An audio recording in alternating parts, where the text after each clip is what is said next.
நான் இன்றைக்கி தான் திண்டுக்கல் நேற்று நைட்டு தான் மாவட்டத்துக்குள்ளே வந்தேன். ஸோ இன்றைக்கி திண்டுக்கல்லை பற்றி தெரிஞ்சுக்கணுன்னு ஆசைப்பட்டேன். என் ஊர் கோயம்புத்தூராக இருந்தால் கூட எங்கள் அப்பா பிறந்தது கோரிக்கடவுங்கன்னு திண்டுக்கல் மாவட்டத்துக்கு உட்பட்ட ஒரு ஊர் தான். எங்கள் அம்மா பிறந்ததும் வண்டி வாய்க்கால்னு சொல்லி பழனி தொகுதிக்கு உட்பட்ட ஒரு வீடு தான். ஸோ திண்டுக்கல் மாவட்டம் என்னோடய அப்பா அம்மா வீடு மாதிரி. என் வீடு கோயம்புத்தூர்னால என்னோடய அப்பா அம்மா வீடு நம்மளுடைய திண்டுக்கல் மாவட்டம். என் வீடு எந்த அளவுக்கு முன்னேறணும், எவ்வளோ சுத்தமாக இருக்கணும்னு நான் நினச்சி அங்கே இந்த பொது வாழ்க்கைக்குள்ளே வந்தனோ, அதே மாதிரி எங்கள் அப்பா அம்மா வீடான திண்டுக்கல்லும் நிச்சயம் எல்லாரும் பார்த்து ஆச்சரியப்படக்கூடிய வகையில் இந்த திண்டுக்கல் மாவட்டத்துடைய வளர்ச்சிகள் இருக்கணும். குறிப்பாக அடிப்படை தேவைகளான முதல்ல எல்லா பகுதிகளும் சுத்தமாக இருக்கணும். இப்போ பேருந்து நிலையம் போனால் அங்கே பொதுக்கழிப்பிடங்கள் சொல்லவே முடியாது, அது பக்கத்தில் கூட போக முடியாது. உள்ளே போகிறது அடுத்த விஷயம், பக்கத்தில் கூட போக முடியாது.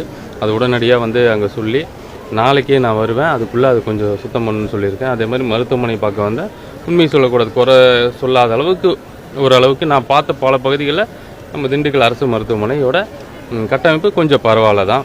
நீ அடுத்தது ஒவ்வொரு பகுதிகள்லையும் போகணும். பேருந்து நிலையம் இன்னொரு இடத்துல இடம் மாற்றுறதுக்காக சொல்லியிருந்தாங்க.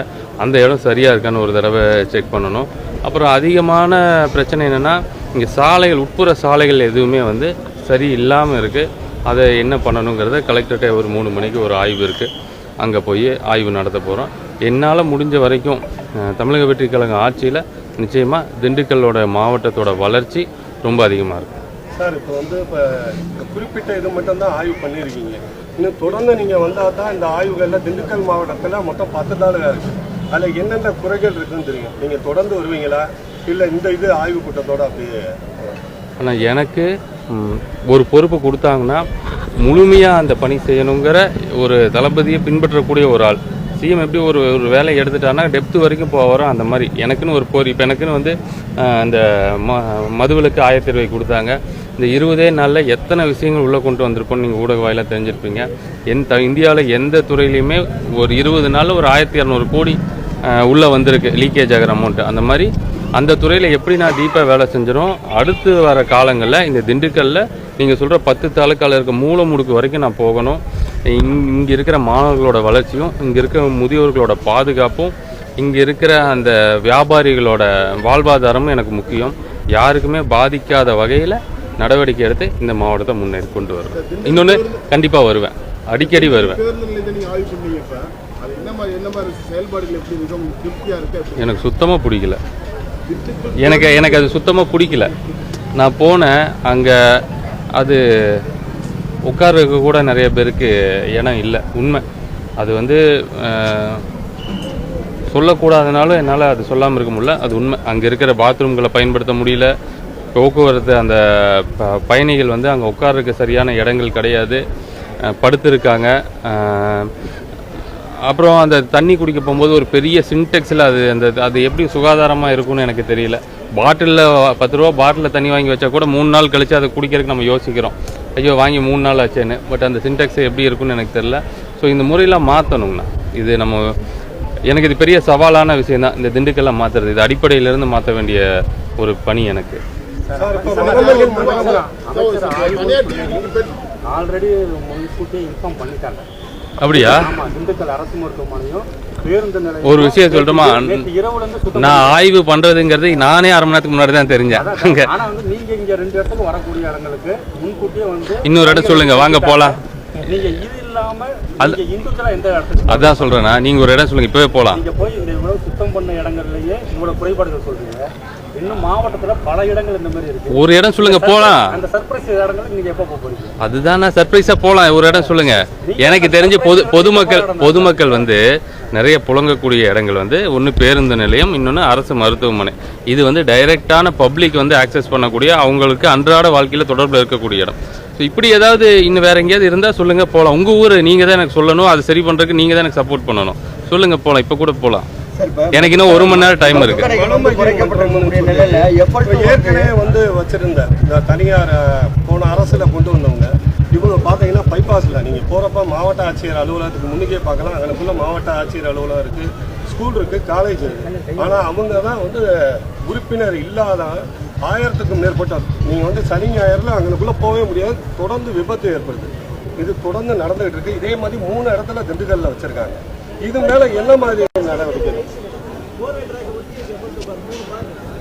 சார்? அனுமதி இல்லாமல் வேற யாரும் போகக்கூடாதுன்றாங்க. உறுப்பினர் இல்லாதவங்க யாருக்கும் கொடுக்க மாட்டோன்றாங்க. அப்ப அவ்வளவு கூட்டம் எப்படி வந்துச்சு? இதுவரையில் நாங்க உறுப்பினரை சேர்க்கலன்னு அவங்க சொல்றாங்க. அப்ப மிகப்பெரிய அளவுல அந்த கடைகள்ல எவ்வளவு நாள் நடக்குதுண்ணா? அது தொடர்ந்து ஒரு 6 மாசம். அதுதான் சார் கடந்த அதான் பதில். இது எல்லாமே கடந்த ஆட்சியில கொண்டு வந்தது. அது எல்லாத்து மேலேயும் அதான் ஒரு செகண்ட், இது எல்லாமே கடந்த ஆட்சியில கொண்டு வந்தது. இது பொதுமக்களுக்கே தெரியுது இது தப்பான ஒரு விஷயம்னு. இது அதிகாரிகளுக்கு நிச்சயம் தெரிஞ்சிருக்கும். ஆனால் அதை தாண்டி அதுக்கு அனுமதிச்சிருக்காங்கன்னா அது உண்மையாலும் கண்டனத்துக்குரியது, தண்டனைக்குரியது. அது இந்த FL2 ஃபஸ்ட்டு என்னென்னா, இந்த துறை ரொம்ப பெரிய துறை. நான் அதுக்கு முன்னாடி சொன்ன மாதிரி ஒவ்வொரு ஸ்டெப்பாக உள்ளே எடுத்துகிட்டு வரோம். முதல்ல அரசுக்கு வர வேண்டிய வருமானம் அரசோட கஜானாக்கு வரணுங்கிறதுக்கு ஒரு முயற்சியாக ஃபஸ்ட்டு முயற்சி எடுத்து அதில் மிகப்பெரிய வெற்றியும் பெற்றுட்டோம். அடுத்தது இந்த பாட்டிலுக்கு மேலே 10 ரூபா அது டெபாசிட் ஸ்டிக்கர் ஒட்டியிருந்தால் கூட அது MRPக்குள்ளே வராமல் ஒரு 10 ரூபா போச்சுன்னா அது தனிநபருக்கு தனியாக போகுதுங்கிற ஒரு பெரிய பிரச்சனை. இதெல்லாம் இன்றைக்கி நேற்று பிரச்சனை இல்லை, பல வருஷங்களான பிரச்சனை. அந்த பிரச்சனையும் வர சட்டமன்ற கூட்டத்தொடருக்குள்ள அதுக்கான ஒரு தீர்வு எட்டப்படும் அப்படின்னு சொல்லி ரொம்ப ஒட்டுமொத்த துறையுமே அதில் கவனம் செலுத்தி தீவிரமாக ஒர்க் பண்ணிகிட்ருக்குறோம். 2, 3வது இந்த கடைகளோட எண்ணிக்கை குறைப்பு. அரசு மருத்துவமனை பக்கத்தில், கோயில் பக்கத்தில், பேருந்து நிலையங்கள் பக்கத்தில் இருக்க மருத்துவமனைகளை கணிசமாக குறைக்கணுங்கிறது தளபதியோட உத்தரவு. அது குறைக்கும் போது அரசு கவனிச்சிட்ருக்கு எங்கெங்கே என்னென்ன பிரச்சனை வருதுன்னு. ஸோ எந்த பிரச்சனையும் இல்லையுமா, ரொம்ப சந்தோஷம். திருப்பி கடைகளை குறைக்கிறதுக்கான வேலைகளை ஸ்டார்ட் பண்ணலாம். இல்லை இப்போ நீங்கள் சொல்கிற மாதிரி FL2க்கு நிறைய பேர் போகிறாங்க, மற்ற பழக்கங்கள் ஊடுருவல் வருது, கள்ள சந்தையில் மதுபானம் விற்குது அப்படிங்கிற ஒரு ரிப்போர்ட் வரும்போது அதுக்கு தகுந்த மாதிரி ஒரு ஸ்டெப் எடுப்போம்.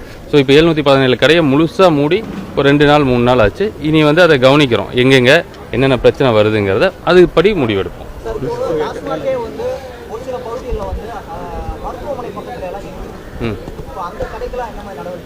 அதான் சொல்கிறேன் பாருங்க, 717 கடை நான் முன்னாடியே சொல்லிட்டேன், ரிப்பீட் ஆகிற மாதிரி தான் இருக்கும். 717 கடை க்ளோஸ் பண்ணியிருக்கோம். இந்த 717 கடைகளும் எங்கேயோ ஊருக்கு வெளியே இருக்கிறது, வியாபாரம் ஆகாமல் இருக்கிறது, பார் செட்டப் இல்லாமல் இருக்கிறது, கணக்குக்கு க்ளோஸ் பண்ணுறோம் அப்படிங்கிறது இல்லை.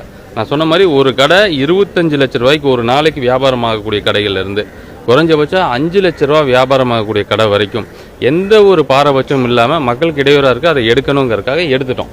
ஸோ இது ஏன் இதை சொல்ல வரேன்னா, இப்போ இது இவ்வளோ கடையை எடுத்தோடனே உடனடியாக அரசுக்கு ஒரு வருடத்திற்கு குறைஞ்சபட்சம் 8000லேருந்து 11,000 ரூபா வரைக்கும் அந்த ரெவன்யூ லாஸ் ஒன்று இருக்கும். ஸோ இதை சரி பண்ணுறதுக்கு அடுத்தடுத்த துறைகளில் ரொம்ப வேகமாக பார்த்துருக்கோம். அந்த துறைகள் மூலமாக அந்த வருமானத்தை பெருக்கின உடனே திருப்பியும் மீண்டும் இந்த பழைய இடங்களில் இருக்கிற கடைகள், இன்னும் மக்களுக்கு இடையூறாக இருக்கக்கூடிய கடைகள் எல்லாத்தையுமே இதே மாதிரி மூடப்படும். ரொம்ப இருக்கிறது எல்லாமே வாட்ச் பண்ணிட்டு தான் இருக்கும். மக்கள் சந்தோஷமா இருக்காங்க.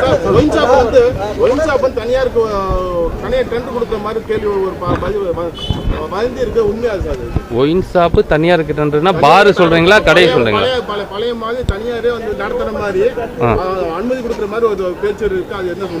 இது வரைக்கும் அப்படி எந்த ஒரு முடிவும் எடுக்க கிடையாது.